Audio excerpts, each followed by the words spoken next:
So the truth is we've been taught that expecting less is maturity. But what we've actually done is reward avoidance and call it self-care. Stay tuned.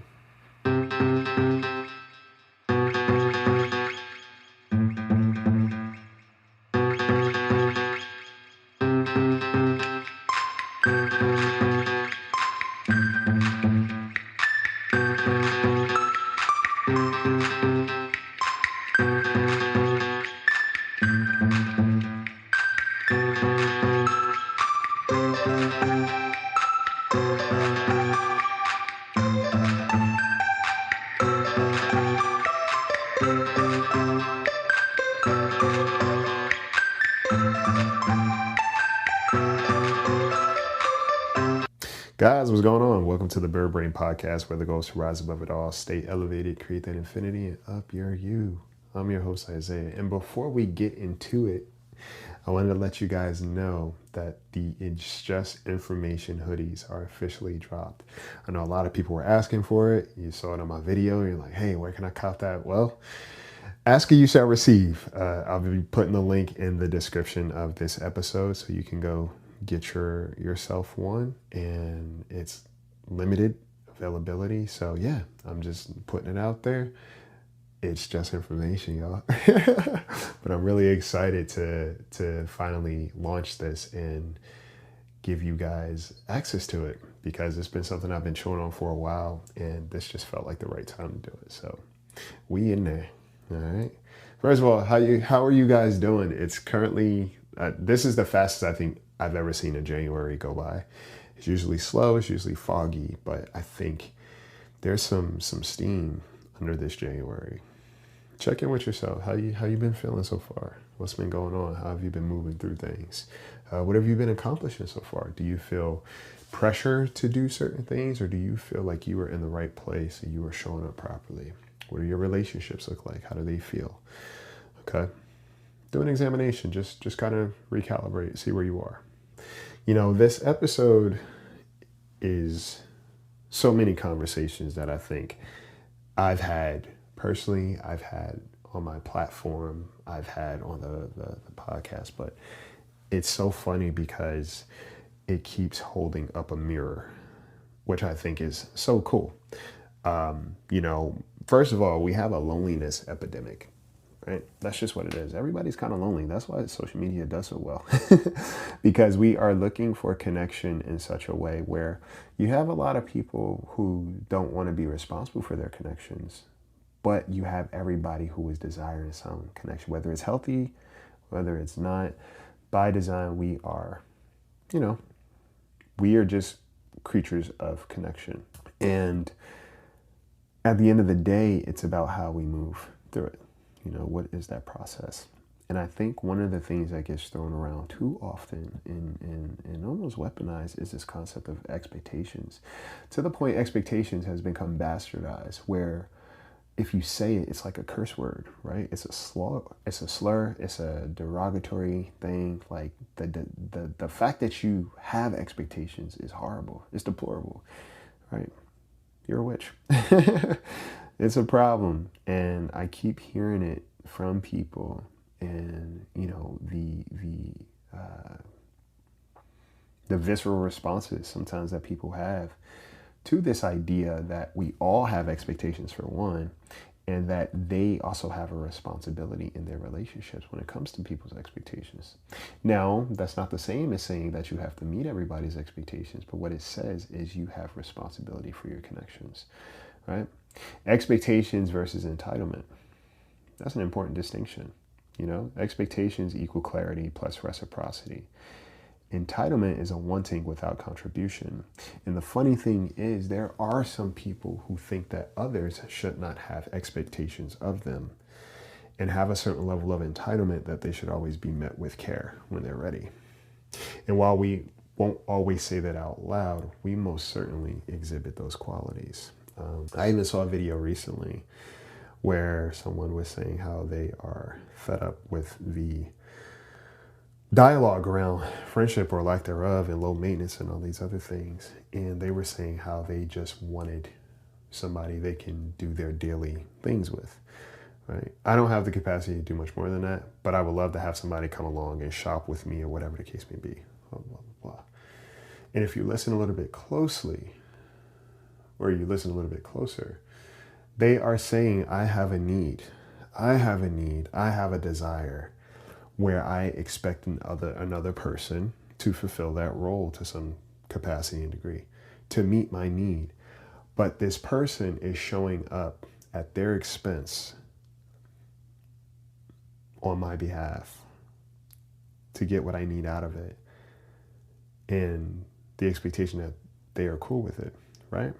If I have somebody coming along with me to shop and do my errands, that's for me. I just want company. What I'm saying is I want a buffer. What I'm saying is I don't want to be lonely. I'm not necessarily saying, hey, I want to explore life with this person. And I think it's a beautiful thing. So I'm the type of person where it's like the nothings mean everything. So I love the idea of spending time with people and not having to do this extravagant scenario or thing to define the relationship, because that's not where intimacy always lies. Sometimes it's a smoke and mirror, right? Or a smoke screen to dismiss the fact that the relationship in itself lacks intimacy. When I talk about intimacy, I'm talking about connection, deep connection, not just romantic, but even in friendships. So for me, it's like the art of nothing is such a skill, because it's not just about doing those surface things with people. It's also about the time invested otherwise, right? When I look at my relationships and I look at how fulfilling they are and I look at why, it's like sometimes we are just sitting around doing absolutely nothing. We're talking, we're laughing, somebody's doing work, somebody else is like cooking or whatever, somebody's reading a book. We're existing in each other's lives together. And there's no demand for it to be something else, right? But what's also beautiful about that is we are supportive of each other throughout life. So even the mundane tasks become a certain level of connection because our connection is stable and healthy regardless, right? That's not entitlement. That's engagement. That's being involved. That's being willing to also participate, not just when it's convenient for you. And as much as people try to argue that truth, it shows up. Because when somebody says, I want somebody who's low expectation, what does that mean? And when does it apply? And why does it only work in your favor?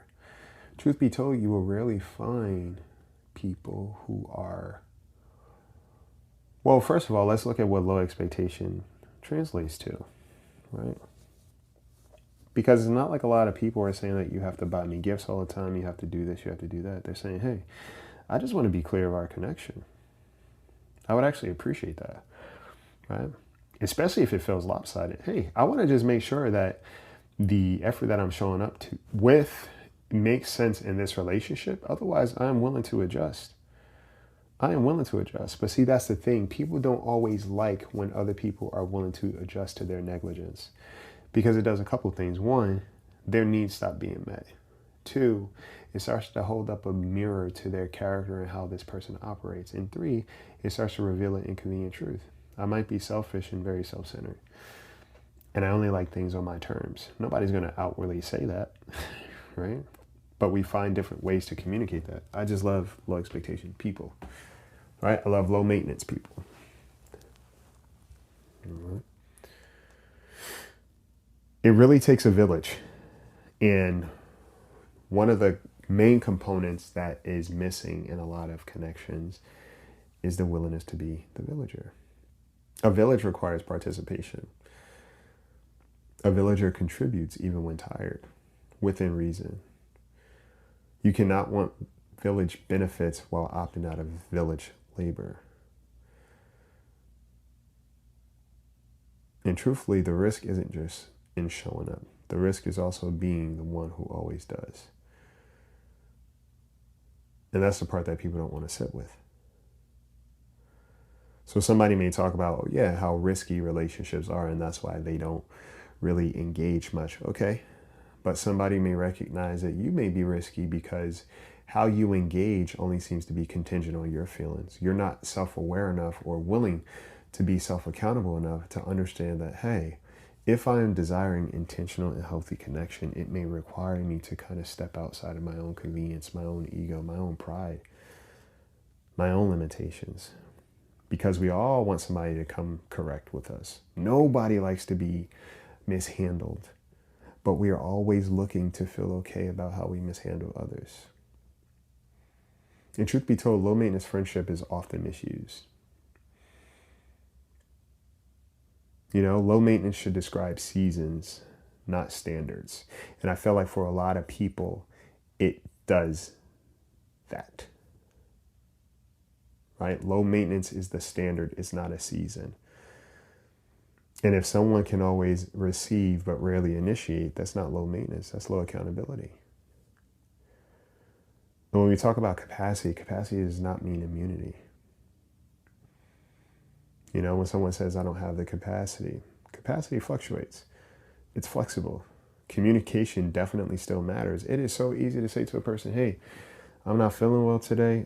Just wanted to give you a heads up. I'm exhausted, especially when it comes to people we care about. Let's really talk about that and unpack that. If there is one thing I remember when I was some early connections of mine, I would simply say, hey, just let you know, I'm about to go into sessions all day. But I will definitely hit you back when I'm out, just in case. All right. And it wasn't that this person was demanding anything. It wasn't that there was pressure for me to do that. It wasn't even the necessity of like, oh, I got to make sure, whatever. It was a simple fact of like, hey, there's a pattern here in our relationship. I care about this person. Also, it's not hard for me to communicate what my day is going to look like. And also that, hey, I'm not leaving you hanging. I actually desire to build connection with you. So I'm just giving you the necessary info so you're not left in the dark. I think too often we are so eager to be desired and chased and be seen a certain way versus actually putting in the work to be that. You know, people want to be seen as attractive and important, but it's like, how do you treat people? You know, repair still matters. Communication will always matter. And consideration most certainly matters. And that's where people keep picking and choosing, it seems, where they want to show up and where they don't. I want my feelings to be considered that I have low capacity, but I also don't want to consider how I may be treating people in that moment. I shouldn't have to. No. Your character will show up consistently in whatever season of life you are in. And we can't get around that. And no matter how much we try to villainize people who talk about these things, it comes back to us. Because if they're not calling us out specifically, then why do we feel so called forward? And if we are in our interpersonal relationships and there is a discrepancy that we are specifically responsible for, how do we handle it? And this becomes hurtful to the people who actually do show up genuinely. Showing up costs you something. It could cost you pride. It could cost you your ability to trust. It could cost you time, right? Energy is currency. It could cost you a lot of things. Being consistent costs something. Because if I'm consistent in a place, that means I have to be inconvenienced. That means that I'm choosing to prioritize a certain way to make sure I can continue to do this thing. Being emotionally available costs something, because it means I'm willing to put myself in a space of discomfort, right?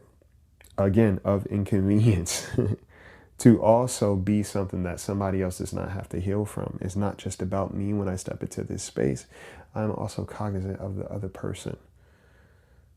And too often we move in such a self-centered way where we think that only our feelings matter.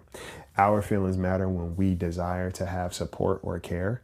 Our feelings only matter when we decide to opt out of caring for other people.